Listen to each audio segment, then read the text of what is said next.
Setiap tahun, kita semua tahu, jutaan orang di Indonesia melakukan perjalanan pulang kampung yang kita sebut mudik. Tapi, gimana kalau saya bilang ini tuh lebih dari sekedar tradisi? Gimana kalau ini sebenarnya adalah salah satu momen perebutan sumber daya paling berharga di era modern kita? Oke, yuk kita bedah bareng-bareng. Coba lihat angka ini. 193 juta. Bayangin sejenak. Pada puncaknya di tahun 2024, sebanyak itu orang bergerak serempak melintasi Nusantara. Ini bukan sekedar perjalanan biasa loh, ini adalah salah satu migrasi manusia tahunan terbesar di planet ini. Skalanya benar-benar luar biasa. Dan tentu saja, di mana ada pergerakan manusia, di situ ada pergerakan uang. Dan jumlahnya nggak main-main. Di tahun yang sama, lebih dari 157 triliun rupiah itu berputar di dalam perekonomian. Ini menjadikan mudik bukan cuma sebuah fenomena budaya, tapi juga sebuah kekuatan ekonomi yang dahsyat. Angka-angka tadi memang fantastis. Tapi apa sih sebenarnya cerita di baliknya? Yuk kita lihat lebih dekat skala migrasi massal yang terjadi di negara kita ini. Oke, mari kita lihat datanya dari tahun ke tahun. Ada lonjakan yang gila-gilaan dari 2023 ke 2024 yang mecahin rekor tertinggi. Tapi, nah ini nih yang paling menarik. Coba lihat apa yang terjadi di tahun 2025. Tiba-tiba ada penurunan yang signifikan, sampai 24%. Pertanyaannya, kenapa bisa begitu? Jawabannya ternyata cukup sederhana dan sangat ekonomis. Para analis menunjuk dua faktor utama, daya beli masyarakat yang lagi menurun, sementara di sisi lain, biaya untuk mudik justru makin mahal.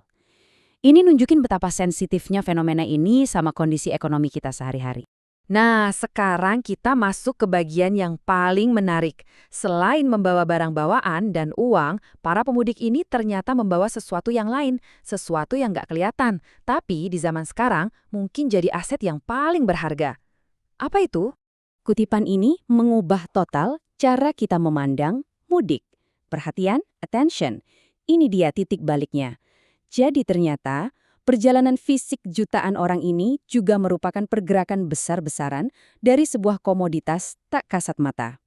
Oke, supaya kita paham kenapa perhatian ini jadi begitu penting, kita perlu kenalan sama satu konsep kunci di era digital, ekonomi atensi. Inilah kerangka yang bakal menjelaskan semuanya. Jadi, apa itu ekonomi atensi? Gampangnya gini deh. Kita sekarang ini kan dibanjiri informasi dari mana-mana. Saking banyaknya informasi, yang jadi langka dan berharga itu bukan lagi informasinya, tapi kemampuan kita buat fokus pada satu hal. Perhatian Anda, itulah asetnya. Bedanya jelas banget. Zaman dulu kita berjuang keras buat nyari informasi. Sekarang, kebalikannya. Informasi yang justru ngejar-ngejar kita, dan kita yang berjuang supaya bisa fokus. Nah, pergeseran inilah yang mengubah segalanya, terutama di dunia bisnis dan media. Oke, sekarang mari kita sambungkan dua hal ini. Mudik yang supermasif dan ekonomi atensi. Kenapa mudik bisa menjadi arena utama, sebuah perebutan emas tahunan untuk mendapatkan perhatian kita? Jawabannya ada di kondisi unik kita sebagai pemudik. Coba deh bayangin, Anda lagi dalam perjalanan berjam-jam, punya banyak waktu luang, mungkin sedikit bosen, kondisi emosi lagi tinggi karena mau ketemu keluarga, dan perangkat digital jadi satu-satunya teman. Di momen inilah kita menjadi audiens yang sempurna. Jadi, poin pentingnya ini.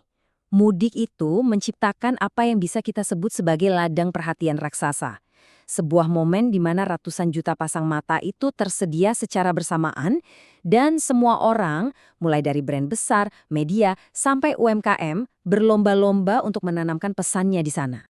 Dan ini buktinya. Selama periode mudik, aktivitas digital itu melonjak tajam. Orang jadi lebih banyak nonton video, lebih aktif di media sosial. Setiap like, share, dan view itu adalah wujud dari perhatian kita yang berhasil direbut, yang ujung-ujungnya efektif banget dalam memengaruhi keputusan pembelian kita. Jadi, apa artinya semua ini? Ini berarti mudik bukan lagi sekedar perjalanan dari titik A ke titik B. Inilah inti dari semuanya. Mudik adalah perjalanan fisik jutaan orang.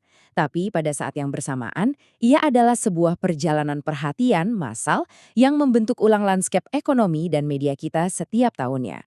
Singkatnya, mudik modern ini perannya banyak banget. Dia adalah tradisi, penggerak ekonomi, pemerata pendapatan, dan yang paling penting untuk pembahasan kita hari ini, sebuah peluang emas dalam perebutan perhatian. Jadi, saya tinggalkan Anda dengan pertanyaan ini. Lain kali Anda melakukan perjalanan panjang, entah itu pas mudik atau sekadar perjalanan harian, coba deh perhatikan. Iklan apa yang Anda lihat? Konten apa yang Anda konsumsi di media sosial? Siapa yang sedang berjual keras untuk mendapatkan sepotong kecil dari fokus Anda yang sangat berharga itu?